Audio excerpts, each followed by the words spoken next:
बिस्मिल्लाहिर्रहमानिर्रहीम। अस्सलाम वालेकुम नादरीन, आप यूट्यूब चैनल देख रहे हैं। मैं इमरान खान हूँ। नादरीन, एक तो सबसे पहले आप सबका शुक्रिया अदा करना है। हमने एक बड़ी कामयाब टेलीथॉन की, लगभग 5 घंटे से ज़ायद वो जारी रही और उसमें पाकिस्तानियों ने दिल खोल कर इमदाद की है। जो पाकिस्तानी इस वक्त फ्लड्स के अंदर मुतासर हैं, जो सैलाब मुतासरीन हैं, उनके लिए। और आप आने वाले दिनों में देखेंगे इंशाअल्लाह कि ये इमदाद किस तरीके से पहुंचाई जाएगी सैलाब मुतासरीन के लिए। अभी ये सिलसिला जारी है और साथ साथ ये चीज़ें हम आपके साथ शेयर करते रहेंगे। अब एक बड़ी कैंपेन जो है वो हम इंशाअल्लाह करेंगे सैलाब मुतासरीन के लिए, क्योंकि जितनी ज़्यादा मदद करें उतनी कम है। हालात बहुत ख़राब हैं पाकिस्तान में, सैलाब बढ़ता चला जा रहा है। जो सूरत हाल मैं आपके साथ अभी शेयर करता हूँ, हमारी ये जिम्मेदारी भी है बहैसियत कौम और बहैसियत पाकिस्तानी के, जो पाकिस्तानी इस वक्त मुश्किल का शिकार हैं। जब हुकूमत काम नहीं कर पा रही और उनकी तवज्जो भी नहीं है उस तरफ, और वो टिकटॉक बनाने में और इस तरह की चीज़ों में मशगूल है, तो यहाँ पे पाकिस्तानियों की रिस्पॉन्सिबिलिटी ज़रूर है कि वो अपने हमवतनों का हाथ थामे मुसीबत की इस घड़ी में। एक हमारा बरतानिया के शहर लंदन में एक प्रोग्राम है। जुमे वाले दिन शाम को हम 5 बजे से लेकर 9 बजे तक सब लोग इकट्ठे होंगे फ़ंड रेजिंग के लिए। और ये रॉयल नवाब रेस्टोरेंट है बरतानिया में, लंदन में, जहाँ पे ये प्रोग्राम होगा। इसकी तफसीलात हम शेयर कर देंगे जल्दी। अब ज़रा आ जाएँ फ्लड्स की तरफ। मुल्तान में नादरीन रात के सूरत हाल बहुत ख़राब थी। इंतज़ामिया ने फैसला किया कि शेर शाह जो बंद है उसको तोड़ दिया जाएगा, और उसकी वजह यह है कि मुल्तान का जो कंटोनमेंट का इलाका है, कैंट का, उसको बचाना और दीगर कुछ इलाके हैं उनको बचाने के लिए और एयरपोर्ट को बचाने के लिए ज़रूरी था कि जो शहर को या इन एरियाज़ को महफूज रखने के लिए जो बंद है, शेर शाह का बंद, उसमें शगाफ डाला जाए। और फिर उसका बाद में ऐलान किए गए, जगह जगह पे ऐलानात हो रहे थे कि लोग महफूज मकामात पे मुंतकिल हो जाएं, फौरी तौर पे इनखला करें और ये जो एरिया है ये खाली कर दें और यहाँ से महफूज जगह पे चले जाएं। महफूज जगह कौन सी है? देखिए, ये तो इंतज़ामिया ने करना होता है ना। इससे पहले वो पहले से बंदोबस्त करती है महफूज मकामात का और शहरियों को बता देती है वक्त से पहले कि आप अपना कीमती सामान जो है उसे महफूज कर लें, और फिर अपनी हर चीज़ को लॉक करने के बाद आप महफूज मकामात पे मुंतकिल हो जाएं। और वो महफूज मकामात पहले से बताए जाते हैं कि फ़लाँ फ़लाँ एरिया के लोग फ़लाँ जगह पे जाएंगे, फ़लाँ एरिया के लोग फ़लाँ जगह पे जाएंगे, और जो लोग कहीं और जाना चाहते हैं अपने रिश्तेदारों के घरों में या ऐसे इलाकों में जो ऊँचे इलाके हैं और कदरे महफूज इलाके हैं, वहाँ पर चले जाएँ। लेकिन यहाँ पर ऐसी कोई मनसूबाबंदी नहीं है। ऐसा लगता है हुकूमत बिल्कुल नाबल्द है, या इन लोगों ने कभी हुकूमत की नहीं। मुस्लिम लीग नून के हर दौर में तकरीबन पाकिस्तान में सैलाब आया है, और इतने सैलाब आए हैं कि इनको अब तजुर्बा होना चाहिए, इनको पता होना चाहिए कि जब सैलाब आए तो क्या किया जाता है। लेकिन ऐसा लगता है जैसे कोई बच्चों की हुकूमत है और उन्हें बिल्कुल आइडिया नहीं है कि सैलाब जैसी सूरत हाल में किस तरीके से शहरियों को महफूज बनाना है। बस सिर्फ ऐलान कर देते हैं कि निकल जाओ, महफूज जगह पर चले जाओ। अब शहरी जिस जगह पर जा रहे हैं हो सकता है वो ज़्यादा गैर महफूज हो या वहाँ पर ज़्यादा बड़ा सैलाब आ जाए। जो बातें हमें उस टेलीथॉन में बताई हैं पाकिस्तानियों ने, जो लोग फ्लड एरिया से होकर आए या जो वहाँ पे मौजूद हैं, वो इंतहाई अफसोसनाक और गंभीर है। जंग का इलाका शोरकोट है, उधर बहुत बुरी सूरत हाल है। पीर महल के इलाके में, मुल्तान के मुज़ाफ़ात में बहुत बड़ी तबाही आई है। आमों के जो बड़े बड़े बागात हैं वो तबाह हो गए हैं। अलीपुर में करोड़ों की गंदम जो सरकारी गोदाम में मौजूद थी वो तबाह हो गई है। लगातार तबाही हो रही है। 18 लाख एकड़ ज़मीन पर फसलें अब तक तबाह हो चुकी हैं, जो आदादोशुमार बताए जा रहे हैं। पाकिस्तान में बहुत बड़ी तबाही आई है और भारत में भी बहुत बड़ी तबाही आई। भारत में जिन इलाकों में सैलाब आया ना, इन इलाकों में भारत का 80% चावल पैदा होता है, और पाकिस्तान में जिन इलाकों में सैलाब आया, इन इलाकों में पाकिस्तान का लगभग 90% जो बासमती चावल है वो पैदा होता है। तो बासमती चावल की बहुत ज़्यादा प्राइस बढ़ने की तवक्को है और इंटरनेशनली इसको एक्सपोर्ट भी किया जाता है। तो अब जो चावल की फसल आ रही है, देखे ना, 1 महीना रह गया था। अभी ये सितंबर के आखिर में चावलों की कटाई का सीज़न था और ये फसल किसानों ने हासिल कर दी थी। सारी मेहनत का उनको फल मिलना था, लेकिन बदकिस्मती से इस सैलाब के बाद किसान अपनी इस फसल से महरूम हो गए हैं। सारी फसल डूबकर तबाह हो गई है। हालात बहुत ख़राब हैं। और इसमें जो अब तक की इतला है उसमें जलालपुर पीरवाला का इलाका जो है वो बहुत बुरी तरह मुतासर है, और जो स्पेशली जनूबी पंजाब के एरियाज़ हैं वहाँ पे जिस तरह के हालात हैं, वहाँ के लोग शिकवा कर रहे हैं कि हमारे बारे में बात नहीं की जा रही, हमारे बारे में बताया नहीं जा रहा कि हम कितनी बड़ी तबाही से दो चार हो रहे हैं। जो फलाई तंजीमें काम कर रही हैं, जो हमारे साथ कोऑर्डिनेशन में, राब्ते में हैं, वो उन सब ने अपने मेन जो दफातर हैं या जो मेन लोग उनके काम करने वाले हैं, उन सबको फौरी तौर पे जनूबी पंजाब में रिपोर्ट करने का कहा है कि फौरी तौर पे वहाँ जाएं और जाकर संभालें वहाँ के लोगों को और उनकी हिफाजत करें, उनको रेस्क्यू करें, उनको रिलीफ का काम करें, उनके खाने पीने का बंदोबस्त करें, क्योंकि वहाँ बहुत बड़ी तबाही आई है।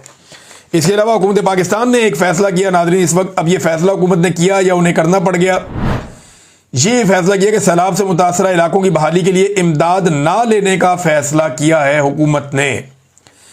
यानी वफाकी हुकूमत ने फैसला किया कि सैलाब से मुतासरा इलाकों की तामीर नौ के लिए और उनकी बहाली के लिए बैरूनी इमदाद ना लेने का फैसला कर लिया। और अब वो कह रहे हैं जी हम देख रहे हैं कि हमारे कितने नुकसानात हुए हैं और इसका अंदाज़ा किया जा रहा है, अपने वसाइल से हम तामीर नौ करेंगे और इसके लिए बैरूनी इमदाद नहीं ली जाएगी। देखिए, ये आपने कहानी सुनी होगी जिसमें एक लोमड़ी थी। लोमड़ी को अंगूर का एक गुच्छा नजर आता है, बड़ा मीठा, और दिखने में ऐसा लगता है कि पका हुआ है, बहुत अच्छा है। तो लोमड़ी एक छलांग मारती है उसे पकड़ने के लिए, वो नहीं पकड़ा जाता, फिर मारती है, फिर नहीं पकड़ा जाता। लोमड़ी काफ़ी देर कोशिश करती है उस गुच्छे को तोड़ ले, किसी तरह उसमें से कुछ अंगूर खा ले। जब वो गुच्छा नहीं तोड़ पाती, उसे नहीं खा पाती, तो फिर वो वहाँ से चल देती है और जाते हुए वो गुच्छे को मुड़ कर देखती है और कहती है कि अंगूर खट्टे हैं, कि मुझे नहीं मिले ना तो खट्टे ही हैं। ज़हन बना लिया उसने। तो पाकिस्तान को अब इस बात का आइडिया है कि बैरूनी इमदाद बहुत मुश्किल है इस मरतबा। रीज़न ये है कि 2022 के सैलाब में जब काफ़ी तबाही आई तो पाकिस्तान ने 11 अरब डॉलर्स प्लज हुए थे पाकिस्तान के। ये वादा किया गया था ममालिक की जानिब से कि 11 अरब डॉलर्स पाकिस्तान को दिए जाएंगे, लेकिन उसके लिए पाकिस्तान को मंसूबे देने थे, उसके लिए पाकिस्तान को बताना था कि ये चीज़ें हम बना रहे हैं और ये बन रही हैं, इसके लिए आप पैसे जारी करें। पाकिस्तान की हुकूमत नालायक, नकम्मी, नकट्टू, टके का काम उन्होंने नहीं किया। हुकूमत की और एस्टेब्लिशमेंट की सारी तवज्जो सैलाब मुतासरीन की बजाय पाकिस्तान तहरीक इंसाफ को ठोकने पर थी। 2024 का इलेक्शन चोरी करने पर थी, इमरान खान को जेल में डालने पर थी। लिहाजा सैलाब मुतासरीन को सारे भूल गए और वो प्रोजेक्ट भी सारे भूल गए। अब ये किस मुंह से जाके लोगों से इमदाद मांगे? तो इमदाद मांग तो सकते हैं लेकिन मिलनी नहीं है, तो फिर अंगूर खट्टे हैं। लिहाजा इमदाद लेने की बजाय खुद ही बनाएंगे।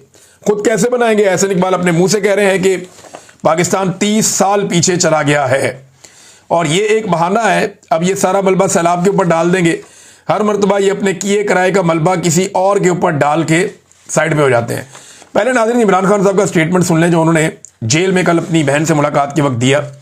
इंपॉर्टेंट है उनका पैगाम आप तक पहुंचाना, क्योंकि यही एक पैगाम पहुंचाने की सज़ा अलीमा खान भी काट रही हैं, उनकी फैमिली भी काट रही है, हम जो जर्नलिस्ट हैं हम लोग भी काट रहे हैं, जो लोग इमरान खान साहब का पैगाम अभी तक पहुंचा देते हैं। वरना पाकिस्तान का मीडिया तो ना ही दिखाता है ना सुनाता है। इमरान खान साहब कहते हैं कि मैं ला इलाहा इल्लल्लाह का मानने वाला हूँ। ये कलमा इंसान को हर किस्म के खौफ और ग़ुलामी से आज़ादी देता है। मेरी ज़िंदगी अल्लाह के हाथ में है, आसिम मुनीर के हाथ में नहीं है। हमारा ईमान ही हमारी हकीकी आज़ादी का ज़ामिन है, क्योंकि ये कलमा इंसान को खौफ की जंजीरें तोड़ने की क़ुव्वत फराहम करता है। मुझे तोड़ने की कोशिश में मुझे मुसलसल कैद तन्हाई में रखा जा रहा है। 1 साल से मेरे ज़ाती डॉक्टर को मुआयने की इजाज़त नहीं दी गई। कई हफ्ते तक अखबारात और टीवी बंद कर दिए जाते हैं। फैमिली मेम्बरान और वकला तक को मिलने से रोका जाता है। 1.5 साल से सियासी रफ़क़ा से मुलाकात नहीं होने दी गई।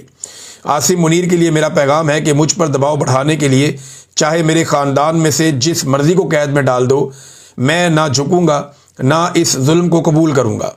मैं अपनी हकीकी आज़ादी की जद्दोजहद हर हाल में जारी रखूँगा। आसिम मुनीर अफ़गानिस्तान की मौजूदा हुकूमत की मुखालिफ लॉबी को खुश करने की कोशिश में कम अकली का मुज़ाहरा करते हुए हमारे दौर में खित्ते में कायम होने वाले अमन को तबाह कर रहा है। जहां हमारे बेहतरीन ताल्लुकात होने चाहिए वहां जानबूझकर हालात ख़राब किए जा रहे हैं। मेरा दिल इस पर भी बहुत रंजीदा है कि हमने कई दहाइयों की मेहमान नवाजी के बावजूद मौजूदा दौर में अपने अफ़गान भाइयों को धक्के देकर मुल्क से बाहर निकाला है। हालांकि वहाँ ज़लज़ला भी आया है और हमें उनकी मदद करनी चाहिए। अली अमीन को खुसूसी हिदायत करता हूँ कि अफ़गानिस्तान जाएँ और उनके साथ जाकर बैठें और बामी मसाइल और अमन व अमान के हवाले से बात करें ताकि हालात को मज़ीद बिगाड़ से बचाया जा सके। जाली वफाकी हुकूमत को इस बात का जवाब देना चाहिए। मरियम नवाज जापान और थाईलैंड जा सकती है तो खैबर पख्तूनख्वा का वज़ीर आला अपने सूबे में अमन के लिए अफ़गानिस्तान क्यों नहीं जा सकता? खैबर पख्तूनख्वा में अपने ही लोगों के खिलाफ मिलिट्री ऑपरेशन, ड्रोन हमलों और इलाकों से बेदखली करने का अमल दरअसल तहरीक इंसाफ की अवामी मैंडेट से बनने वाली हुकूमत को गैर मकबूल करने के लिए किया जा रहा है। अली अमीन गंडापुर को इस ऑपरेशन के खिलाफ भरपूर मुज़ामत करनी चाहिए। सूबे की आवाम पहले ही सैलाब से तबाह हाल है। अगर वहाँ ड्रोन हमले और ऑपरेशन ना रुका तो ये बहुत बड़ी ज़्यादती होगी। हमारे कितने पुलिस एहलकार भी जामे शहादत नोश कर चुके हैं। ये ऑपरेशन जब तक बंद नहीं होगा लोगों की मुश्किलात में मज़ीद इजाफा होता रहेगा और दहशतगर्दी मज़ीद बढ़ेगी। इस वक्त पूरा मुल्क सैलाब में डूबा हुआ है। पंजाब और खैबर पख्तूनख्वा के सैलाब की वजह से लोगों का बहुत नुकसान हुआ है। पूरी कौम को यकजा होकर इस सूरत हाल का मुकाबला करना होगा। मैं अगर जेल से बाहर होता तो ज़रूर फंड रेजिंग और टेलीथॉन करता, मगर अब अपनी कौम से कहता हूँ कि वो बढ़ चढ़ कर और दिल खोर कर रिलीफ के कामों और सैलाब की इमदाद में हिस्सा ले। बलूचिस्तान में सियासी जलसे पर होने वाले हमले के खिलाफ एहतजाज में पूरी तहरीक इंसाफ को शिरकत करनी चाहिए। ये जी इमरान खान साहब का स्टेटमेंट 8 सितंबर का। आसिम मुनीर साहब के लिए बड़ा भारी स्टेटमेंट। उन्होंने आसिम मुनीर साहब के ऊपर संगीन चीज़ें जो हैं वो दोबारा से उनकी तरफ थ्रो की हैं। उन्होंने बताया कि इनकी पॉलिसी गलत है। ये अफ़गानिस्तान के मुखालिफिन को खुश करने के लिए कामकली का मुजाहरा करते हुए जो ख़ित्ते में कायम होने वाला अमन है उसको तबाह कर रहे हैं। ये आसिम मुनीर के बारे में इमरान खान ने कहा और आसिम मुनीर को चैलेंज किया कि चाहे मेरे ख़ानदान में जिसको मर्जी जेल में डालो, मैं तुम्हारे सामने नहीं झुकूंगा, इस जुल्म को कबूल नहीं करूंगा, मैं अपनी हकीकी आज़ादी की जद्दोजहद जारी रखूंगा। तो ये है नाज़रीन इमरान खान और खुला चैलेंज उनका आसिम मुनीर को। अब आ जाए, एक वाक़या होता है जेल के बाहर और रुला पड़ जाता है। उसमें एक सहाफ़ी, उसके ऊपर तशद्दुद किया गया, एक और सहाफ़ी है, उसको धक्का लगा, वो गिर गए। ये वाक़या क्या है जो इस तरह रिपोर्ट हुआ और बहुत सारे लोग उस पर एहतजाज भी कर रहे हैं। देखिए, अलीमा खानम को मुश्किलात का सामना है जेल के बाहर। कभी उनके ऊपर अंडा फेंक दिया जाता है, कभी उनके ऊपर बहुत अजीबोगरीब सवालात की बौछार कर दी जाती है। वो बात करना चाहती है, उन्हें बोलने नहीं दिया जाता। कैमरे उनके मुंह के ऊपर फिट करके उनके साथ साथ सहाफ़ी भागना शुरू कर देते हैं। नॉर्मली वो सहाफ़ी हैं जो अदालतों को कवर करते हैं या जो डिफेंस को कवर करते हैं, ये वो लोग हैं। और इनके बारे में ये तासुर आम है कि ये जो सहाफ़ी है इनके ताल्लुकात पीटीआई के साथ अच्छे नहीं और बाकी पॉलिटिकल पार्टीज़ के साथ बहुत अच्छे हैं। और ऐसा दिखाई देता है, या वहाँ मौजूद सोशल मीडिया के लोग भी ये बताते हैं कि ये जो जर्नलिस्ट हैं ये शायद बाइस्ड हैं और ये एक प्लानिंग के तहत पाकिस्तान तहरीक इंसाफ की जो क़यादत है उसे निशाना बनाते हैं। अब अलीमा खान तो पीटीआई का ताल्लुक नहीं है, वो ना क़यादत है पीटीआई की, लेकिन इमरान खान की बहन है। अब मरे हुए को क्या मारना। देखिए, सवाल ये पैदा होता है कि क्या जिस नौइयत के सवालात इमरान खान से किए जा रहे हैं या जिस नौइयत के सवालात इमरान खान की बहनों से किए जा रहे हैं, ऐसे सवालात कोई मरीम नवाज से, बिलावल से कर सकता है? तो साफ जवाब है कि नहीं। क्या ऐसे सवालात नवाज शरीफ और जरदारी से हो सकते हैं? तो साफ जवाब है कि नहीं। फजलुर रहमान से हो सकते हैं? तो साफ जवाब है कि नहीं। ये एक तरह की हरासमेंट है जो की जा रही है अडियाला जेल के बाहर, और ऐसा लगता है कि प्लानिंग के साथ हो रही है, क्योंकि ज़ुबैर अली खान साहब ने एक दिन पहले पूरी कहानी सुना दी थी कि कल के दिन ये होगा, और फिर हमने देखा वो हुआ भी। लेकिन पाकिस्तान तहरीक इंसाफ को तहम्मुल का मुजाहरा करना चाहिए था। तशद्दुद जो है या धक्कम पेल जो है वो किसी चीज़ का जवाब नहीं होता। मेरे ख्याल में अगर कोई भी अपने आप को एक्सपोज करता है तो आपको ज़ुबान से और तरीके से उसका जवाब देना चाहिए, लॉजिक के साथ, और आपको वापस उसे एक्सपोज करना चाहिए, बजाय इसके कि अटैक करना या उसको धक्का देना या कोई ऐसी चीज़ करना। ये नामुनासिब है। लेकिन दूसरी जानिब से भी बहुत ही अजीब काम हुआ। उधर FIR करवा दी कि जनाब असले के तौर पे ये किया गया, असला लेकर आए और ये वो, और सारा झूठ का पलंदा, अजीबोगरीब FIR काट दी गई। इस मुल्क में साबिक वज़ीर आज़म पे गोलियाँ चली, FIR नहीं हुई। अलीमा खानम को यहाँ अंडे मारे गए इसी जगह पे, FIR नहीं हुई। इस्लामाबाद में कत्लेआम हो गया, FIR नहीं हुई। और ये FIR आप देखें फटाफट हो गई और इसमें असला भी डाल दिया। अब अडियाला के बाहर असला लेकर लोग पहुंचे हुए हैं, ये तो बात समझ आने में वाली नहीं है। फिर चोरी भी डल गई बीच में कि कोई चीज़ भी चोरी हो गई है शायद, और कोई तोड़ फोड़ भी हो गई है। सहाफ़ी जो वहाँ मौजूद थे उन्होंने बहुत सारी चीज़ें देखी हैं, रिपोर्ट भी की है। बहरहाल सहाफ़ी अगर एहतजाज करें तो उनका बनता है, वो एहतजाज कर भी सकते हैं, वो बाइकआउट करना चाहें तो कर भी सकते हैं। लेकिन देखें ना, बाइकआउट किस चीज़ का करेंगे? क्या वो अलीमा खानम की जो मीडिया टॉक है उसको दिखाते हैं वो टीवी पे? नहीं दिखाते। तो जब दिखाते ही नहीं तो बाइकआउट किस बात का करेंगे? क्या अखबारात में लिखा जाता है? नहीं लिखा जाता। भाई जब लिखा ही नहीं जाता तो बाइकआउट किस बात का करेंगे? भाई जब किसी चीज़ की कवरेज ही नहीं हो रही तो उस बात का बाइकआउट क्या होगा? आपके वहाँ आने या ना आने से फ़र्क तो नहीं पड़ेगा पीटीआई को। उन्हें तो फ़र्क इस बात से पड़ेगा कि उनकी कवरेज हो रही थी और वो रुक गई है। अगर तो उनकी कवरेज जारी रहे तो फिर तो कोई मसला नहीं है। डिजिटल मीडिया उनकी कवरेज करता है और डिजिटल मीडिया ने उनका बाइकआउट नहीं किया।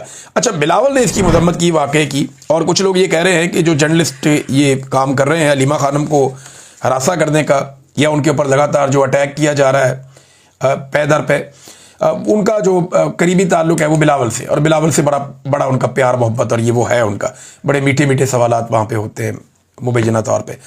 अब इसमें जो है बिलावल ने बड़ा सख्त मजम्मती बयान जारी कर दिया। तो बिलावल को मैं याद दिलाता हूँ कि नसरुल्लाह गडानी का कत्ल हुआ सिंध में और MNA खालिद लुंड का नाम आया था। नासिम जोगियों का कत्ल हुआ, नादिम जोगियों का, जर्नलिस्ट का वहाँ पे, और MNA जाम अब्दुल करीम और MPA जाम अवैस का नाम आया था। फिर अजीज़ मेमन साहबी कत्ल हुए, जान मोहम्मद महर कत्ल हुए, असगर लुंड कत्ल हुए वहाँ पे। तो बिलावल साहब ने कोई मजम्मत नहीं की, चुप रहे। अहमद नूरानी साहब के भाइयों को अगवा किया गया, बिलावल ने मजम्मत नहीं की, चुप रहे। समी इब्राहिम साहब पे खुसरे से हमला करवाया गया, चुप रहे। और गिरफ्तारियां हुई, समी इब्राहिम साहब को अगवा किया गया, मुझे अगवा किया गया, और ये मकबूल जान साहब को अगवा किया गया, बिलावल और ये सारे चुप रहे। अरशद शरीफ साहब का कत्ल हो गया, इन्होंने कोई इस तरह की बात नहीं की। असद तूर और बुतीउल्लाह जान को और साकिब बशीर साहब को गिरफ्तार किया गया। सद्दीक जान साहब के साथ क्या कुछ किया गया, बेशुमार सहाफ़ियों की नौकरियां खा ली गई। इनमें से किसी वाक़े के ऊपर किसी किस्म की मजम्मत नहीं हुई। इसहाक डार साहब के बंदों ने सहाफ़ियों को फेंटियाँ लगा दी, धमकियाँ सरेआम सहाफ़ियों को पंजाब की इंफॉर्मेशन मिनिस्टर लगाती हैं। अब मियाँ नवाज शरीफ साहब की जो लोग हैं उन्होंने कई दफ़ा सहाफ़ियों को हरासा किया, मार कुटाई हुई, लेकिन आज तक इन लोगों ने मजम्मत नहीं की।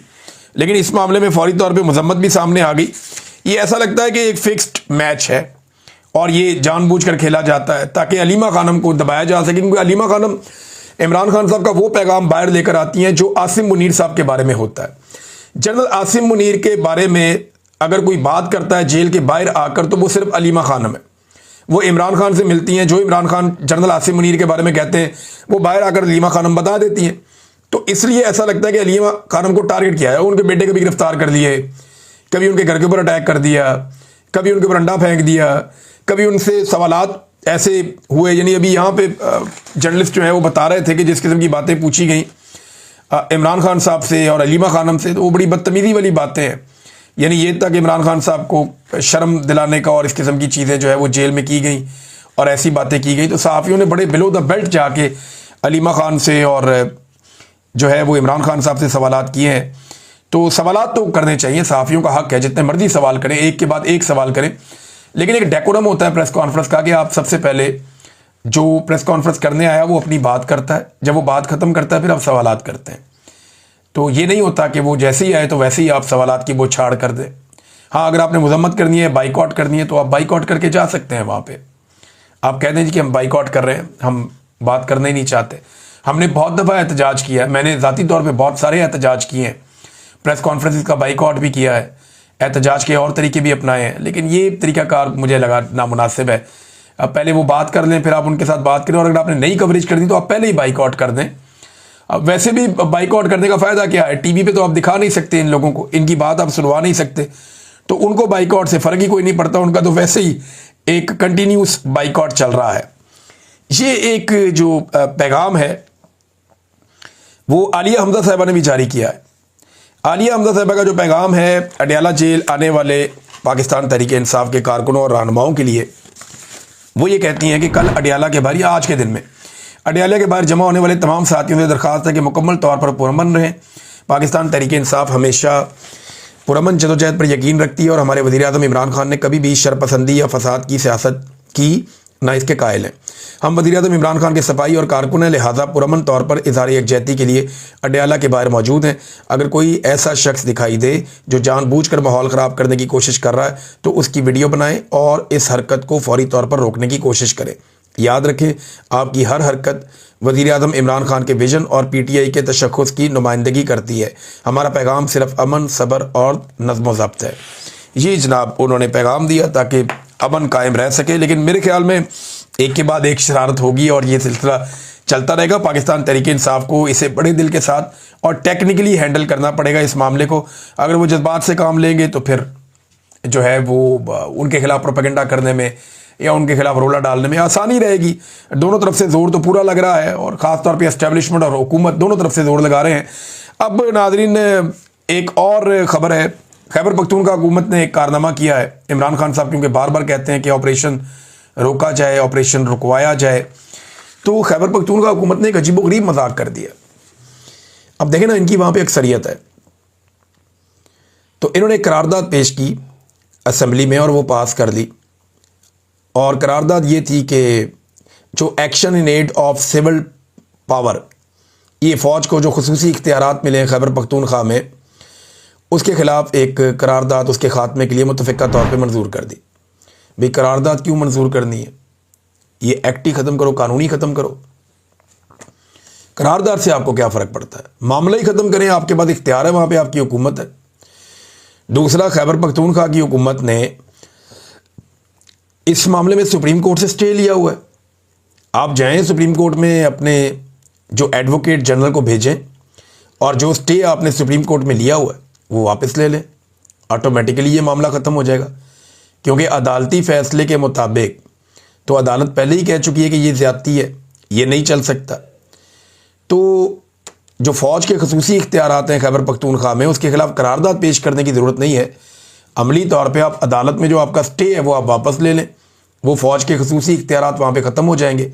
और फिर जो वो ऑपरेशन वहाँ पे कर रहे हैं, उसके लिए उन्हें जो वो ऑपरेशन करेंगे वो फिर कानून के ऑर्बिट से बाहर जाकर होगा, उसके अंदर नहीं होगा। तो खैबर पख्तूनख्वा की हुकूमत अली अमीन गंडापुर समेत जो है वो लोगों को मुझे लगता है कि ट्रक की बत्ती के पीछे लगा देते हैं। इमरान खान साहब कहते हैं वो कोई ना कोई ऐसा एक्ट करके दिखा देते हैं, जैसे कहते हैं गोंगलुओं से मट्टी झाड़ना। एक्चुअली अगर वो ये करना चाहते हैं तो इसको करने का बहुत आसान तरीका है, जो मैंने आपको अभी बताया। अब तक के लिए इतना ही। अपना ख्याल रखिएगा, अपने चैनल का भी। अल्लाह हाफ़िज़।